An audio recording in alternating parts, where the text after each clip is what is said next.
On this channel, we talk 99% Nintendo news.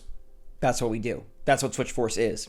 And normally, I skip over stuff like this because I feel it's not my channel. It's not really what people come here for. It's not really necessary. But I do want to expand out, and I do want to change things a bit. So today we are going to talk about something different. It has nothing to do with Metroid Prime HD. It has nothing to do with Zelda Tears of the Kingdom, and it surely has nothing to do with Pokemon Scarlet and Violet or any of the upcoming indie games that we never hear again about from Nintendo. Today is World Mental Health Day, and this is something that has been, it's been a part of my life for as long as I can remember, a part of my family's life, a part of friends' lives. And I was thinking, what could I say about this that would be helpful? I was really racking my brain this morning, how could I be of service to other people given my experiences? And I think I landed on something pretty good. Now, obviously, mental health is insanely important, and it's something that affects many people. Many more people that will admit it, many more people that we will acknowledge, many more people it just does. Some never know that they struggle with this. Some really know they struggle with this, and many just do struggle at some point in their life. I've dealt with anxiety, OCD tendencies, and depression many times throughout my existence on this planet. And normally I say, and people say, oh, it's okay, be open about it, let's talk about it, it's normal, people like me have it, people like you have it, it's totally cool.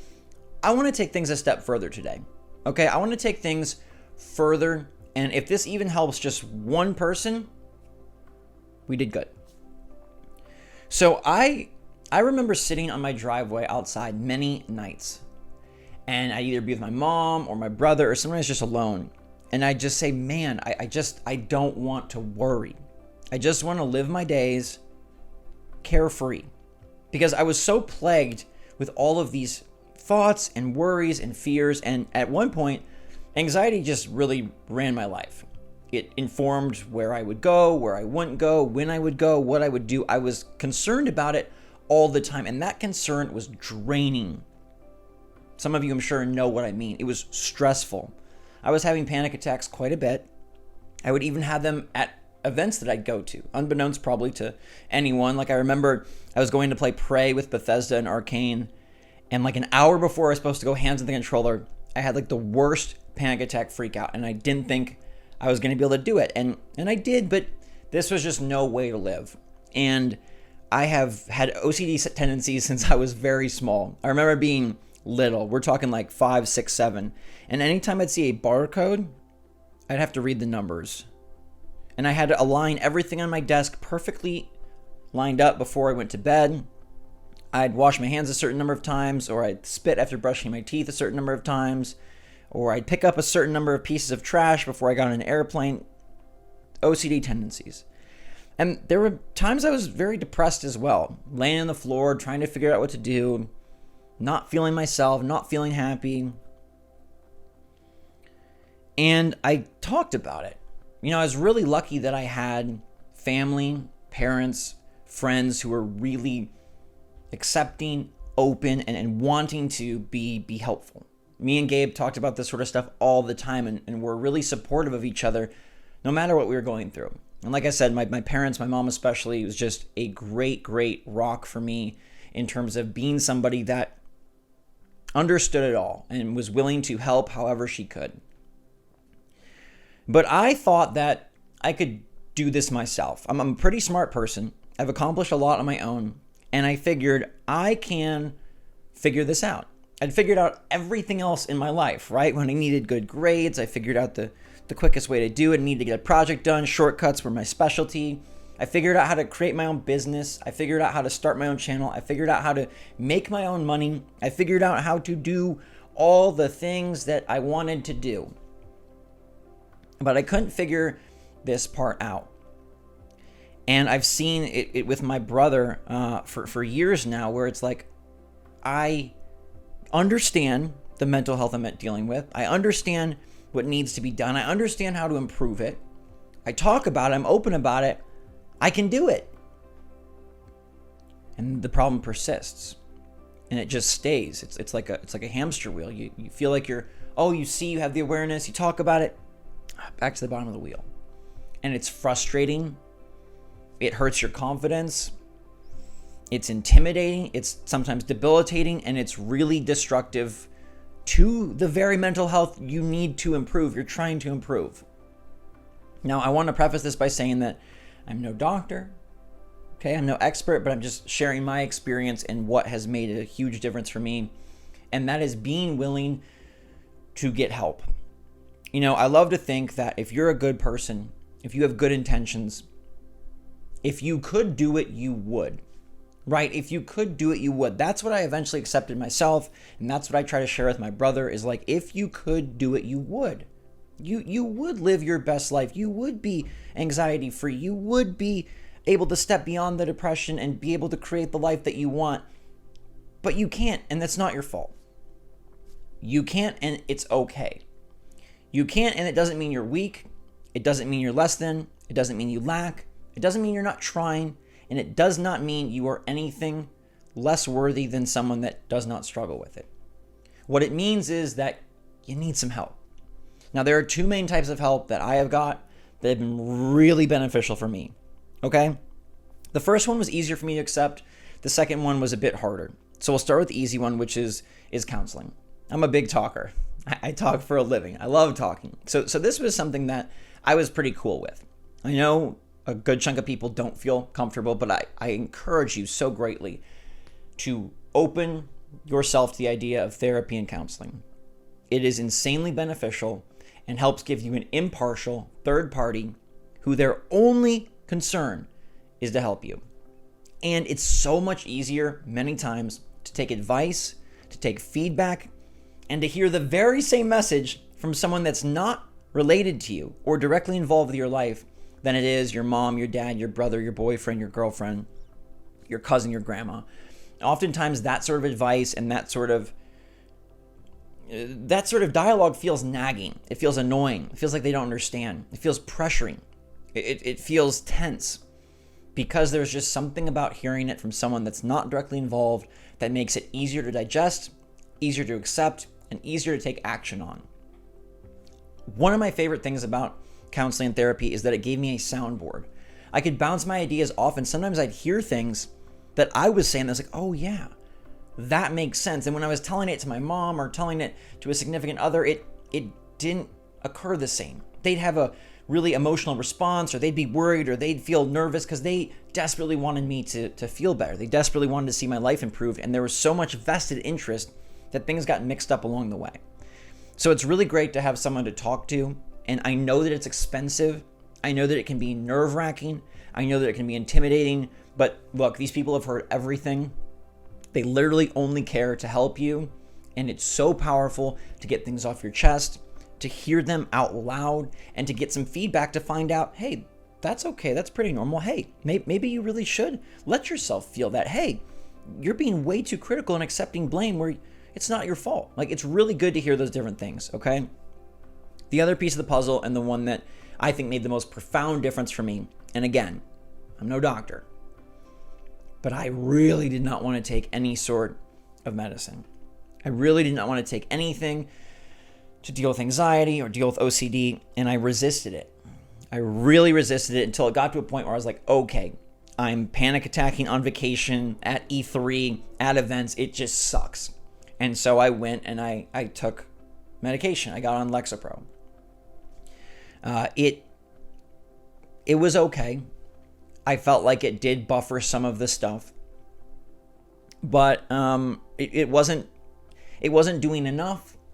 I didn't like some of the ways it made me feel, and I had a really hard time stopping it. I had these things called brain zaps where my head just literally felt like electricity was going through it, and it was very weird. Probably the weirdest feeling I ever felt. It was not good. It was not fun. It was not easy. It was very upsetting, and sometimes I just felt incredibly emotional, incredibly angry. It wasn't good. But I kept trying, okay? I worked with a psychiatrist to find what was going to work for me. And even though the first attempt, and even honestly the second attempt, weren't that great, in fact, were difficult and tricky, I got to a point where I was like, okay, I got to try again because I can't do it myself. I need a biological chemical boost. I need a help. I need something that can make my brain work the way that it's intended to work, right? Like, it's not my fault that I'm dealing with something I have no control over. So I found a psychiatrist and I found a medication that really, really helps. And it doesn't make like everything golden, but it takes the edge off of the anxiety, the OCD, the obsessiveness, all of that. Where the positivity I live and breathe, the positivity that is so important to me, is easier to achieve. Now, even before any of this, I was positive 7 out of 10 days. Okay, I've been blessed with a very positive outlook, a very positive personality, a very positive brain. But this has even helped me embody that more, and most importantly, relieve so much of the daily anxiety and stress. Because you see, for me, I'm a very high functioning anxious person, meaning I get a bunch of videos done. I go and conduct all my business, my meetings, my emails. I have fun. I play mini golf. I watch movies. I hang out with my family, walk my dog. Like, I do all that, and yet I still was feeling this low-grade anxiety that was permanent pretty much. And I was so used to it, I didn't even realize it was something causing such a strain on my system. And now much of that is just alleviated. Not all of it, but much of it. And I really attribute that to me being willing to accept and try help in the counseling therapy space and in the psychiatric medical space. And that medicine has been just so beneficial. I currently am on Prozac. It works perfect for me. Different things will work good for you. They may not work at all for you. You really need a medical professional to help assist you with this. It is 100% non-negotiable to have a medical professional. I 100% am just really wanting you to hear that part and get that. And for me, it just made all the difference. And everyone around me noticed, like, hey, you're more relaxed. You laugh more. You're able to just sort of brush things off that normally would have bogged you down. When a YouTube video doesn't do well, you can just move on. Imagine that. When a YouTube video doesn't do well, you can have a good day. That was really such a weight off my shoulders. You know, when something gets you down, even an argument with your family, when you feel like you're not good enough, to be able to just feel that, know that, live with it for a bit, and then let it go. To not feel like I have to pick out 3 pieces of trash every time I get on the airplane. To not feel like I have to spit 9 times after every brushing of my teeth. Really relaxing. Really supportive of a healthy lifestyle. Now, there's many other things that can help support a healthy lifestyle. I could talk about, eating clean. That's really important to me and something that does mean a lot to me. Not because of looks or appearance or weight, but because of internal health. The better you eat, the more whole foods and clean foods you feed your body, the better your internal organs are worth. Forget all the stuff, beauty standards. Yeah, that's just silly. I'm talking about your internal health. And for me, that's something very important. There's a lot of things. Exercise is a wonderful tool, okay? Friendship is a wonderful tool. Support, all of those things. But I want to share what really made a difference for me, because I know those things are scary. I know that taking those steps feels like admitting defeat.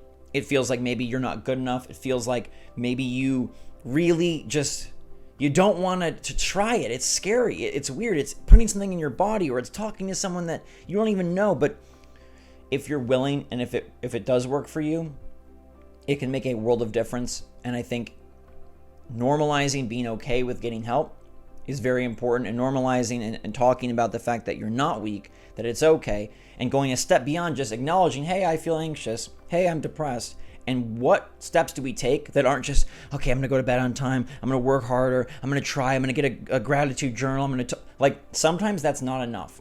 And oftentimes, in no way is it your fault. It's just literally chemically and biologically what's going on in your brain. And sometimes you just need that boost, you just need a little lift, you just need a little assistance, someone to help lift the weight, and your life is forever different. I feel so much more at peace, relaxed, and able to enjoy my days and my life regardless of the things that used to bog me down. And that's just such a blessing. Honestly, I am happier than I've ever been in my overall daily life. I'm more relaxed than I've ever been, and I can even let myself relax, which is something that wasn't really possible before. My mind was just going a million miles per hour. And there's going to be ups and downs in life no matter what. But setting yourself up to handle them as best you possibly can is really, really wonderful. It's a really great gift that you can give yourself. And honestly, it's a great gift to everyone around you because they just want to see you happy. They just want to see you feeling okay. They just want to see you relaxed and enjoying and not so stressed. So that's my mental health day video. Different, non-Nintendo, but I hope that there's some value there, and I hope the things that I said resonate with at least a few of you. But we'll leave it there. Thank you so much, everybody. Hope you enjoy your day, and I hope that you know that if you are struggling with any sort of these different mental health issues, that it doesn't make you any less of a person, it doesn't make you weak, and it definitely does not make you less than. So have faith in yourself, but also look to get the support that you need, look to get the help that you need that could really allow you to be the best person that you want to be and really let your mind and personality and body soar in the way that it was meant to soar. All right, thank you so much for watching. Stay safe, stay healthy, stay happy, stay positive out there. And until next time, love you lots. SwitchForce, out.